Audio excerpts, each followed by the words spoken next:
नमस्कार बच्चों, मैं हेमंत और हम पढ़ रहे थे कक्षा 10 का दूसरा चैप्टर अम्ल, क्षार और लवण।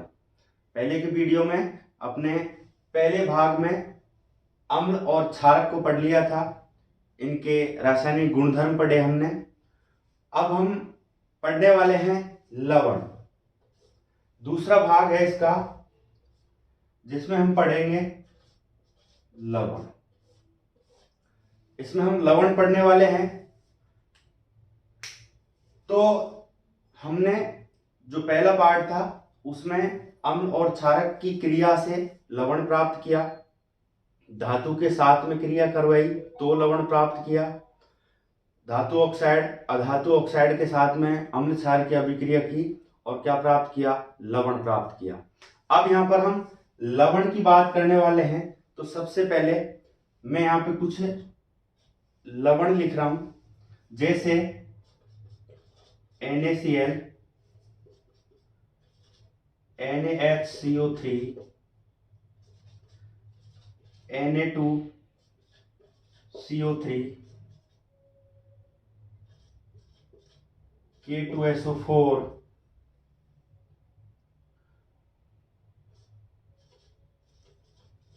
CuSO4, CaOCl2। ये यहां पर कुछ लवण लिखे हैं। इन लवण का हम यहाँ पर अध्ययन करने वाले हैं। इनमें से इन लवणों के क्या गुणधर्म हैं, कहाँ कहाँ ये उपयोग में आते हैं और उनका निर्माण कैसे होता है। तो इसमें हम जो पढ़ने वाले हैं सबसे पहले, तो लवण का एक पूरा परिवार है। तो परिवार के अंदर हम पढ़ने वाले हैं सबसे पहले NaCl, जिसको अपन बोलते हैं क्या, साधारण नमक, जो अपन घरों में इस्तेमाल करते हैं। इसके अंदर दूसरा हम पढ़ेंगे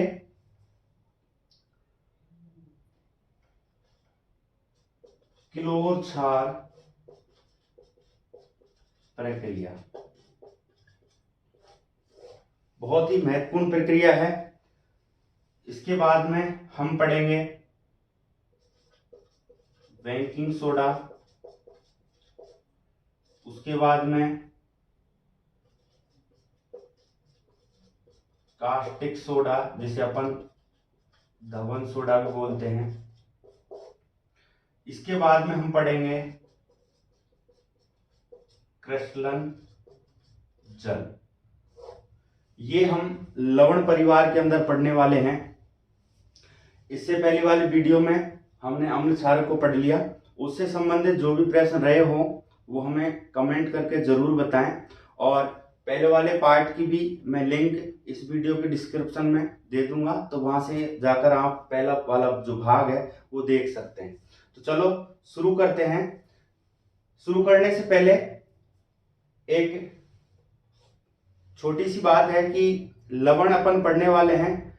तो यहाँ पर पहले वाले भाग में हमने पढ़ा कि pH, तो आप जानते हैं कि अगर मैं लवण के pH की बात करूं, pH की लवण का pH क्या होता है, तो साधारण सी बात है, हमने कल pH स्केल पढ़ी, तो हम बताएंगे कि जितने भी लवण हैं उनका pH कितना है, 7 है। तो यहाँ पर 7 जो pH है, यानी जो लवण है वो उदासीन है। तो उदासीन है तो वो किन की क्रिया से बनेगा, वो बनेगा अगर हम प्रबल अम्ल प्लस प्रबल क्षार, अगर मैं प्रबल अम्ल और प्रबल क्षार की अभिक्रिया करवाऊं तो जहां पर जो लवण प्राप्त होगा वो कैसा प्राप्त होगा, उदासीन प्राप्त होगा, यानी जिसका pH कितना होगा, 7 होगा। अगर मैं यहां पर क्रिया प्रबल अम्ल के साथ में अगर दुर्बल क्षार लूं, कैसा लूं, दुर्बल क्षार लूं, तो यहां पर जो लवण बनेगा वो लवण की प्रकृति क्या होगी, उस लवण की प्रकृति होगी, क्या होगी, अम्लीय। कैसे होगी, अम्लीय, क्योंकि हमने क्षार की अभिक्रिया किससे कराई है, प्रबल अम्ल से कराई है, तो उसमें गुण किसके होंगे, अम्ल के होंगे। अगर मैं यहां पर ही अभिक्रिया प्रबल क्षार लेता हूं, प्रबल क्षार लेता हूं और दुर्बल अम्ल लेता हूं, तो यहां पर जो लवण प्राप्त होगा उस लवण की प्रकृति होगी कैसी? प्रबल क्या है? क्षार। तो उस लवण की प्रकृति होगी क्षारीय। हमने अम्ल क्षार में भी देखा था कि जब हमने अभिक्रिया धातु की धात्विक ऑक्साइड के साथ, अम्ल की धात्विक ऑक्साइड के साथ में अभिक्रिया करवाई और क्षार की अधात्विक ऑक्साइड के साथ में अभिक्रिया करवाई, तो हमने वहां तो पढ़ा था क्या कि अगर हम अम्ल की अभिक्रिया धात्विक ऑक्साइड के साथ में करवाते हैं तो जो हमें लवण प्राप्त होता है उसकी प्रकृति क्या होती है? क्या होती है? क्षार की होती है। लेकिन यहाँ पर बात अलग है, क्योंकि यहाँ पर हम अम्ल और क्षारक की अभिक्रिया की आपस में अभिक्रिया करवा रहे हैं, यानी उदासीनीकरण अभिक्रिया करवा रहे हैं। चलो यह आपको समझ में आ गया होगा। आगे बढ़ते हैं। लवण परिवार का सबसे पहला NaCl, यानी ये लवण परिवार का मुखिया है, एक तरह से क्या है? मुखिया है, क्योंकि यहां पर हम जो पढ़ने वाले हैं साधारण नमक NaCl, तो इससे हम क्या करेंगे? इन क्लोर क्षार प्रक्रिया, बेकिंग सोडा, कास्टिक सोडा, ये इन तमाम चीजों का निर्माण हम करने वाले हैं NaCl से। चलो शुरू करते हैं। सबसे पहले NaCl।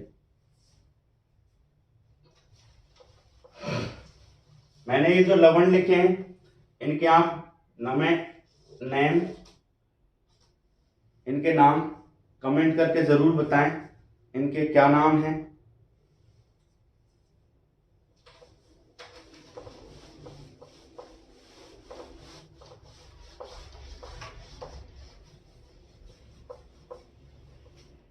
यहां पर हम सभी लवणों का निर्माण देखेंगे और निर्माण के साथ साथ में उनके क्या उपयोग हैं ये अपन पढ़ने वाले हैं। सबसे पहले NaCl साधारण नमक,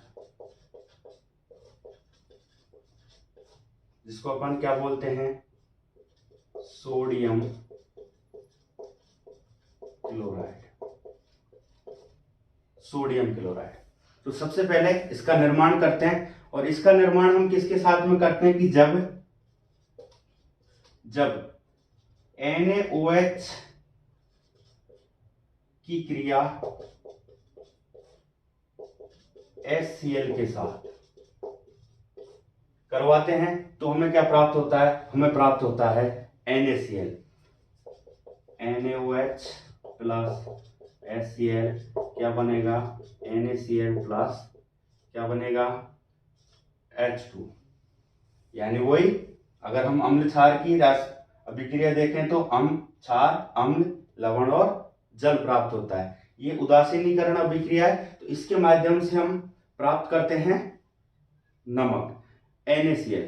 अब NaCl का अपन घरों में उपयोग करते हैं, खाना बनाने में उपयोग करते हैं। अब अपन इस NaCl के माध्यम से सबसे पहले हम निर्माण करेंगे किसका? NaOH का। NaOH का। NaOH। NaOH लवण परिवार का दूसरा पार्ट है NaOH। इसका निर्माण हम कैसे करेंगे? तो NaOH का निर्माण यहां पर मैं एक परिभाषा लिख रहा हूं। जब NaCl के जलीय विलयन में विद्युत धारा क्या प्रवाहित करेंगे? विद्युत धारा प्रवाहित करते हैं तो NaCl क्या हो जाता है? टूट जाता है। NaCl वियोजित होकर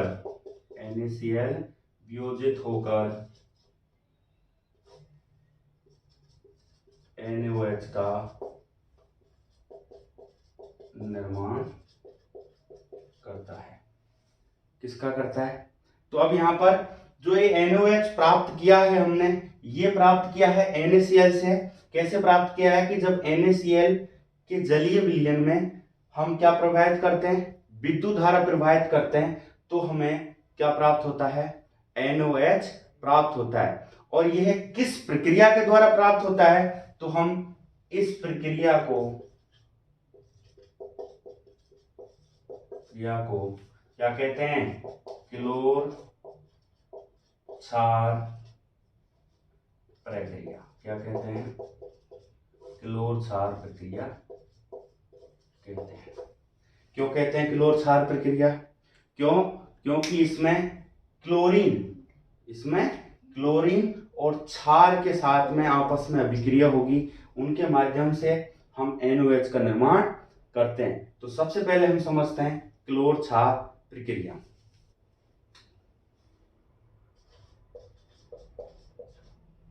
क्लोर क्षार प्रक्रिया बहुत ही बढ़िया टॉपिक है, बहुत महत्वपूर्ण है एग्जाम की दृष्टि से। अक्सर सवाल पूछे जाते हैं क्लोर क्षार प्रक्रिया क्या है। तो हम सबसे पहले यहाँ पर इस किस प्रकार से इसको करते हैं, तो यहाँ पर मैंने कहा कि NaCl के जलीय विलयन में क्या प्रवाहित करते हैं, विद्युत धारा। क्या करेंगे, विद्युत धारा प्रवाहित करेंगे, तो हमें NaOH प्राप्त होगा।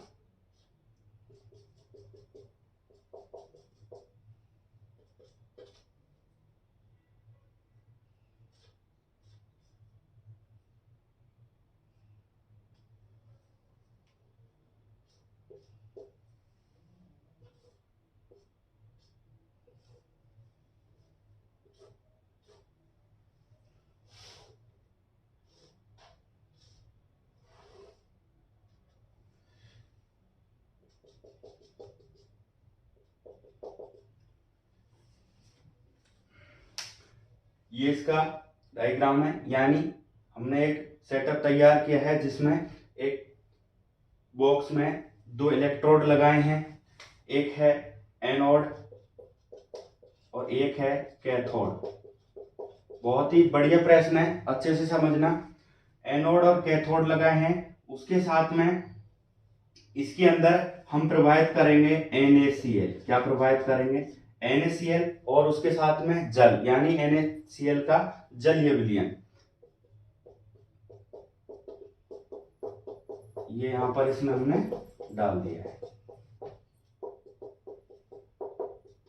अब यहां पर हम इसमें करेंगे विद्युत धारा प्रवाहित। अब विद्युत धारा प्रवाहित करते हैं तो हमको पता है कि एनोड जिस पर पॉजिटिव चार्ज है और कैथोड जिस पर नेगेटिव चार्ज है, तो यहां पर NaCl क्या हो जाएगा, वियोजित हो जाएगा, टूटेगा।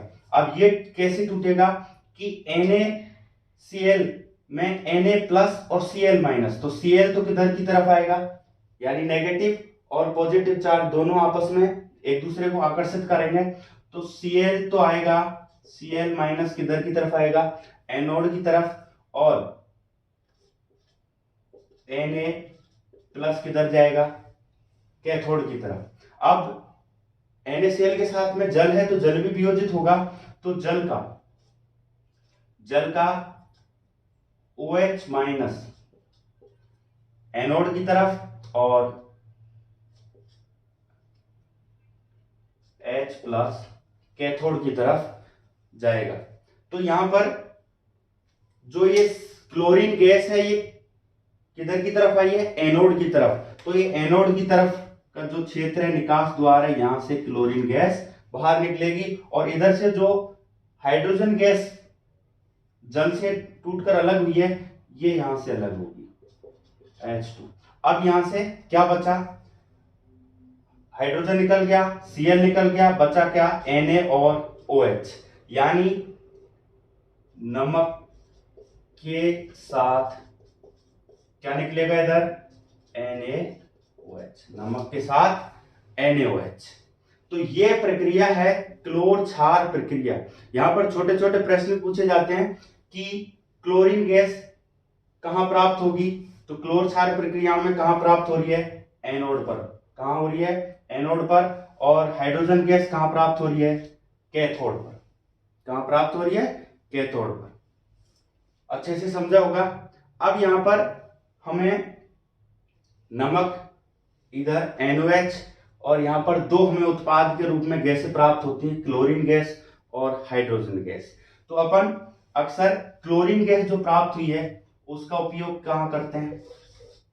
उसका उपयोग करते हैं कीटनाशक के रूप में। किसके रूप में? कीटनाशक के रूप में। और कहाँ करते हैं इसका उपयोग? क्लोरीन गैस कीटनाशक के रूप में। दूसरा, जल की स्वच्छता में, स्विमिंग पूल में,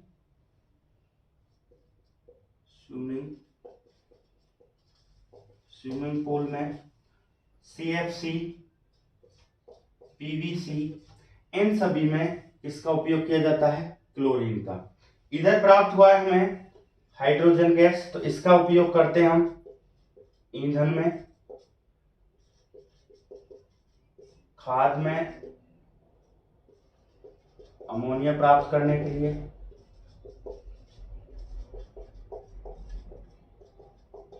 और अगला जो उपयोग है वो है मार्गरीन में। इसमें मार्गरीन। तो यहां पर ये छोटे छोटे प्रश्न हैं, अक्सर पूछे जाते हैं। क्लोरीन का उपयोग, हाइड्रोजन का उपयोग, हाइड्रोजन गैस का उपयोग। इधर जो NH प्राप्त हुआ है, इस NOH का उपयोग करेंगे हम कहां पे करेंगे? सबसे पहले तो हम करेंगे साबुन व अपमार्जक में। साबुन और अपमार्जक में। कृत्रिम फाइबर बनाने में, कृत्रिम फाइबर बनाने में। दूसरा, कागज उद्योग में। कहाँ करेंगे? कागज उद्योग में। ये इस नमक के साथ में जो NOH का उपयोग करेंगे हम। एक और महत्वपूर्ण उपयोग है इसका, धातुओं से ग्रीज हटाने में। धातुओं से ग्रीज हटाने, ये हैं NOH के उपयोग। तो यहां से आप को पूरी तरह से समझ में आ गया होगा कि क्लोर क्षार प्रक्रिया क्या है। NaCl जल के साथ में वियोजित होकर के जब उसमें विद्युत धारा प्रवाहित करते हैं तो नमक के साथ में NOH प्राप्त होता है, और क्लोरीन गैस एनोड पर और हाइड्रोजन गैस कैथोड प्राप्त होती है। यहाँ पर सभी के उपयोग बता दी हैं, समझ में आ गया होगा। अब यहाँ से अगला लवण परिवार का सदस्य है, वो है कैल्शियम। वो है लवण परिवार का जो अगला सदस्य है वो है विरंजक चूर्ण। क्या है? विरंजक चूर्ण। यहां पर सबसे पहले इसका निर्माण देखेंगे, निर्माण। उसके बाद में इसका देखेंगे उपयोग देखेंगे। तो इसको हम क्या करते हैं कि जो बुझा हुआ चूना है CaOH का होल ट्वाइस, बुझा हुआ चूना है, इसमें कौन सी गैस प्रवाहित करेंगे? Chlorine gas Cl2। तो हमें प्राप्त होगा CaOCl2 प्लस, CaOCl2 प्लस क्या प्राप्त होगा? H2। क्या प्राप्त होगा? H2। तो यहां पर हमने इस विरंजक चूर्ण को प्राप्त किया बुझे हुए चूने से। कौन सी गैस प्रवाहित की है? Chlorine gas. अब हम इसका देखते हैं निर्माण, सॉरी उपयोग। इसका उपयोग है, सबसे पहला जो उपयोग है वो है वस्त्र उद्योग में, वस्त्र उद्योग में। दूसरा है पीने के पानी को स्वच्छ करने में, स्वच्छ करने में। और अगला है रासायनिक उद्योग में उपचायक के रूप में, उपचायक के, ये इसके महत्वपूर्ण उपयोग हैं जहां पर व्यंजक चूर्ण का क्या किया जाता है, उपयोग किया जाता है। चलिए अगला जो महत्वपूर्ण लवण परिवार सदस्य है वो है जिसको अपन बोलते हैं बेकिंग सोडा। बेकिंग सोडा सूत्र है NaHCO3, जिसको अपन क्या बोलेंगे, sodium hydrogen carbonate. Baking soda NaHCO3 sodium hydrogen carbonate, ये लवण परिवार का महत्वपूर्ण सदस्य है। इसका सबसे पहले निर्माण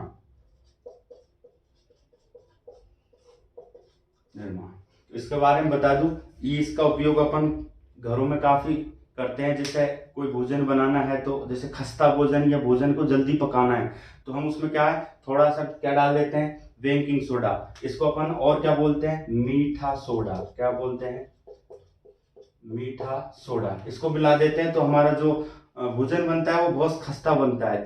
जैसे जो भी बेकरी के आइटम बनते हैं, केक है और भी जो भी आइटम है बेकरी के, उन सब में किसका उपयोग किया जाता है, मीठा सोडा का, क्योंकि ये भोजन को क्या बनाता है, खस्ता बनाता है। इसका हम देखेंगे निर्माण किससे करेंगे, वही NaCl से। NaCl में और क्या डालेंगे, जल डालेंगे, और क्या डालेंगे, कार्बन डाइऑक्साइड। क्या डालेंगे, कार्बन डाइऑक्साइड, और क्या डालेंगे, NH3। तो यहां से हमको प्राप्त होगा NH4Cl प्लस NaHCO3। ये है सोडियम हाइड्रोजन कार्बोनेट प्राप्त हुआ है।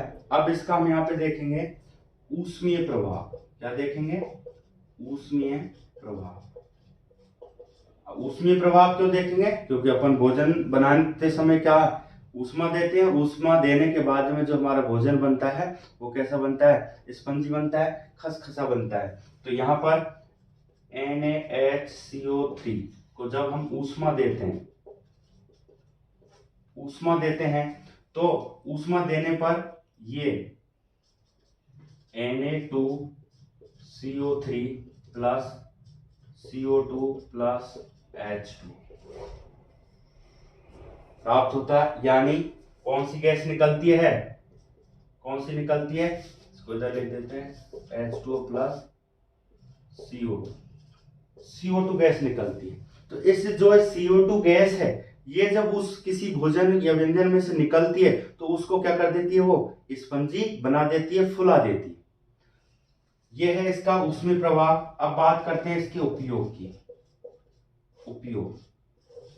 इसका जो उपयोग है, सबसे पहले तो क्या है, खस्ता भोजन बनाने, खस्ता भोजन बनाने में।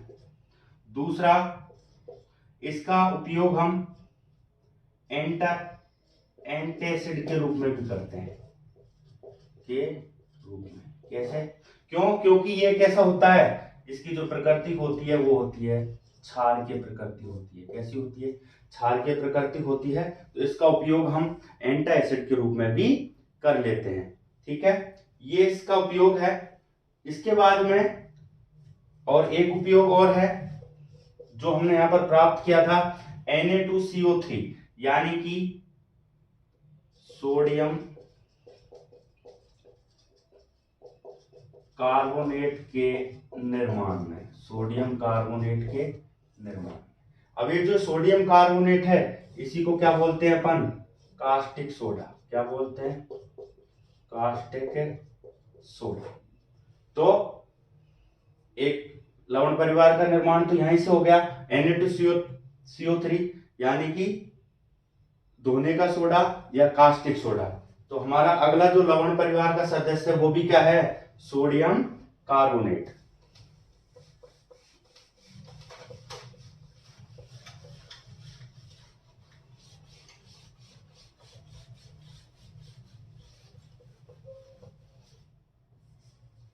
जो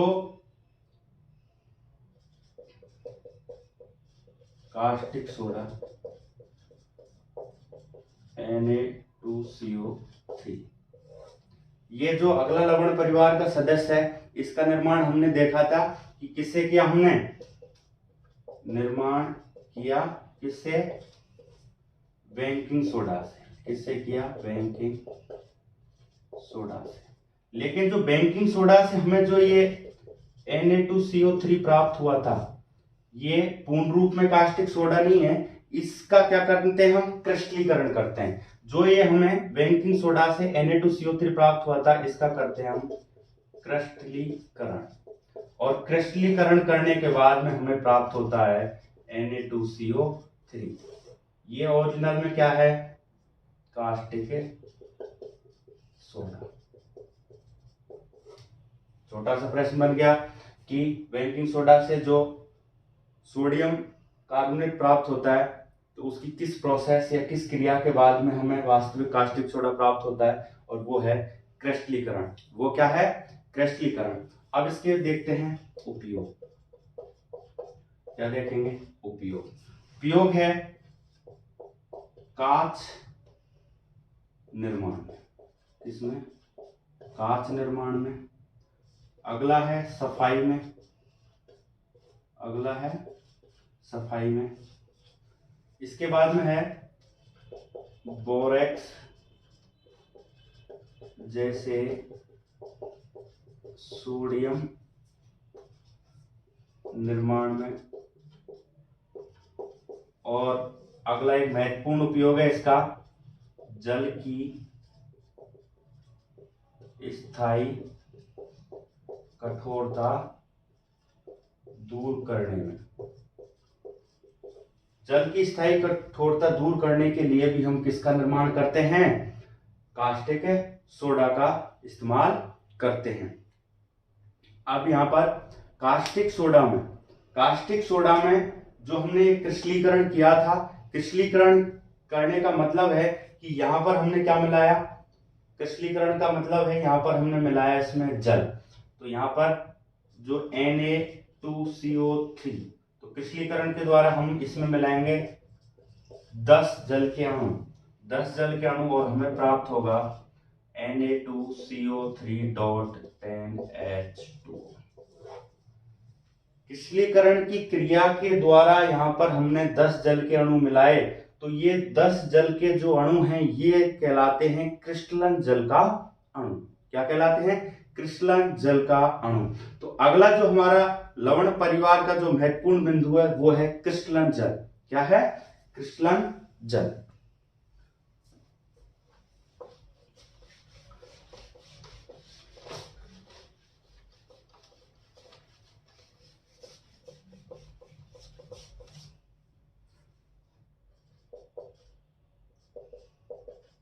क्रिस्टलन जल बहुत बढ़िया टॉपिक है। अक्सर इसमें से भी प्रश्न पूछ लिए जाते हैं कि क्रिस्टलन जल का अणु किन किन यौगिकों में पाया जाता है, कौन कौन से यौगिक हैं, या गई एग्जाम में पूछा था कि निम्न में से किस में क्रिस्टलन जल का अणु नहीं है। तो यहां पर सबसे पहले परिभाषा कि लवण के एक इकाई सूत्र में उपस्थित जल के अणुओं की कुल संख्या को क्रिस्टलन जल कहते हैं। यानी जितने जल के अणु होंगे उसमें लवण के एक इकाई सूत्र में, वो क्या कहलाएंगे, क्रिस्टलन जल का अणु। एग्जाम्पल से समझते हैं। जैसे सबसे पहले यहां पर एक एग्जाम्पल लिख रहा हूं मैं, बहुत ही महत्वपूर्ण एग्जाम्पल है FeSO4.7H2। ये उदाहरण देके पूछे कि इसमें कितने क्रिस्टलन जल के अणु हैं, तो हमको साफ साफ दिखाई दे रहा है कितने हैं, 7। कितने हैं, 7 हैं। अगला एग्जाम्पल है CuSO4.5H2। कॉपर सल्फेट 5 क्रिस्टलन जल के अणु है। अगला एग्जाम्पल है CaSO4 SO4 dot 2H2 dot 2H2O कितने हैं? 2 हैं, जिसको अपन क्या बोलते हैं? जिप्सम। क्या है? जिप्सम। क्या है? जिप्सम। एक अगला है, एक तो अपन का हो गया Na2CO3 डॉट 10H2O। कितने क्रिस्टल जल के अणु हैं? 10। एक और एग्जाम्पल है जो है CaSO4 डॉट हाफ H2। क्या है? Half H2। ये जितने भी मैंने यहाँ पर एग्जाम्पल लिखे हैं, इन सभी में क्रिस्टल जल का अणु है। इसमें 7 हैं, इसमें 5, इसमें 2 हैं, इसमें 10 हैं, इसमें आधा जल का अणु है। यानी कैल्शियम सल्फेट अर्धहाइड्रेट, इसका नाम क्या होगा? अर्धहाइड्रेट या हेमीहाइड्रेट।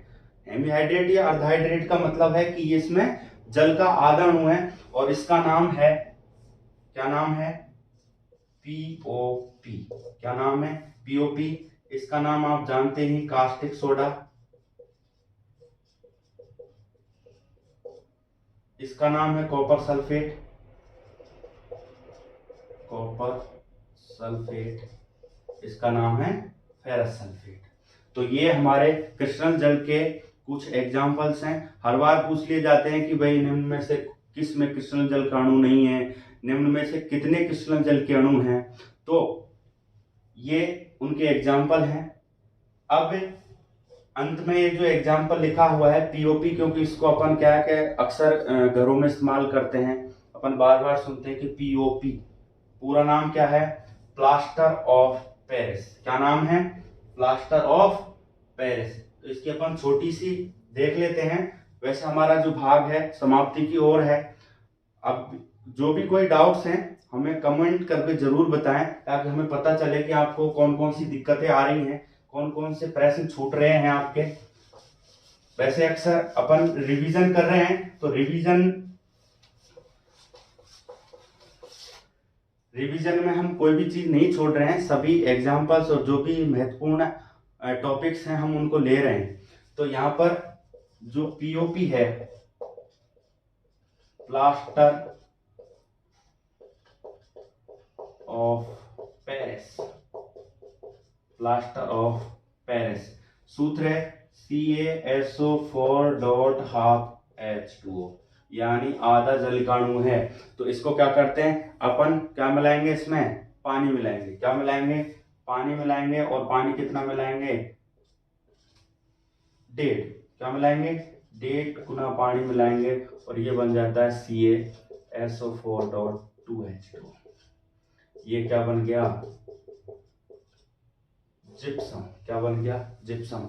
तो ये यहाँ पर एक प्रक्रिया होगी कि POP से जिप्सम का निर्माण कैसे होता है। और जिप्सम की जब अपन घरों में POP करते हैं, सतह को चिकना बनाने के लिए POP करते हैं, तो वहां पर अपन POP में क्या मिलाते हैं? पानी। और पानी मिलाने पर वो लोशन बन जाता है, उसको अपन दीवार पे करते हैं। उसके कुछ देर बाद में क्या है कि वो जल के 1.5 अणु अवशोषित करके जिप्सम बन जाता है। और जिप्सम कैसा पदार्थ है? कठोर पदार्थ। कैसा है? कठोर पदार्थ। समझ गए? ये जिप्सम की प्रक्रिया, POP की प्रक्रिया है। अब यहाँ पर POP के उपयोग देख लो। पहला तो है जिससे हम सभी बचना चाहते हैं, अगर कहीं हड्डी टूट जाए तो हड्डी को जोड़ने के लिए अपन क्या करते हैं? उस पे प्लास्टर करते हैं। क्या करते हैं? प्लास्टर करते हैं। अगला है खिलौना निर्माण में। किसमें करते हैं? खिलौना निर्माण में। अगला है सतह को चिकना। कैसा? चिकना करने में। चिकना करने में। और अगर है तो एक जिप्सम निर्माण में भी हम इसको कह सकते हैं कि भाई जिप्सम का निर्माण इससे होता है। तो POP से जिप्सम बनाने में, क्योंकि POP को जब हम करते हैं ना तो सीधे से बात है जिप्सम ही बनता है। क्या बनता है? जिप्सम ही बनता है। तो ये आज का हमारा भाग था। आई होप आपको वीडियो पसंद आई होगी और समझ में आया होगा। ये रिवीजन बहुत ही महत्वपूर्ण है एग्जाम की दृष्टि से, आप इनको छोड़े नहीं, वीडियो पूरी देखें। और इसका जो पहला वाला भाग है उसका लिंक भी मैं आपको डिस्क्रिप्शन में दे दूंगा, वहां से जाके आप पहला पार्ट देख सकते हैं। और वीडियो को लाइक करें, शेयर करें और कमेंट में जरूर बताएं, क्योंकि हो सकता है कोई प्रश्न ऐसे हों जो आपके अभी भी दिमाग में हो, तो वो आप हमें कमेंट करके जरूर बताएं। और चैनल को सब्सक्राइब जरूर करें, ताकि जैसे ही हमारी अगली वीडियो आए, क्योंकि रिवीजन चल रहा है, टाइम कम है, तो जैसे ही तुरंत वीडियो आए आपको उसका नोटिफिकेशन मिल जाए, आपको उसका पता चल जाए। चलो अगला हम टॉपिक है, अगला हम जो रिवीजन करने वाले हैं वो है part 3, metal and non metal, धातु और अधातु। ठीक है।